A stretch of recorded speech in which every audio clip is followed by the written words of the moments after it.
ఎలా అనిపించింది టిల్లు స్క్వేర్ భయ్య ఎక్సలెంట్ అనిపించింది మనకి. మన డీజే తిల్లు ఎట్లా ఉంటుంది ఆ హైప్ ఇంకా డబల్ హైప్ క్రియేట్ చేసింది. మూవీ అయితే మనకి కామెడీ చెప్పక్కర్లేదు, మనకి తెలిసిందే కదా. కామెడీ అయితే ఎక్సలెంట్ అనిపించింది. ఆ రొమాన్స్ సీన్స్ కానీ ఆ కిస్సింగ్ సీన్స్ కానీ ఎక్సలెంట్ అనిపించాయి మనకి. బాగుంది భయ్య. ఇది ఎలా అనిపించింది? అనుపమ ఎక్స్పెక్ట్ చేయలేదు, ఎందుకంటే అనుపమ ఇప్పుడు ఆ కిస్సింగ్ సీన్లో ఎప్పుడు మనకి చూడలేదు, అంత డీప్గా మనం ఎప్పుడు చూడలేదు. ఆ కార్లో అనుపమ ఆ కిస్సింగ్ సీన్ మాత్రం భయ్య ఎక్సలెంట్ అనిపించింది. డీజే టిల్లు వన్నకు మించుంది భయ్య, ఎందుకంటే మనకి ఆ స్టోరీ దాంట్లో మనకి ఎట్లా హైప్ క్రియేట్ చేస్తుందో, కామెడీ కానీ ఆ పర్ఫార్మెన్స్ కానీ రొమాన్స్ మాత్రం ఎక్సలెంట్ భయ్య. కిస్సింగ్ సీన్ ఆ సీన్ మాత్రం ఏటి భయ్య.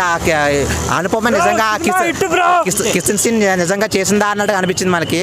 బాగుంది భయ్య మూవీ, కంపల్సరీ చూడండి డీజే స్క్వేర్.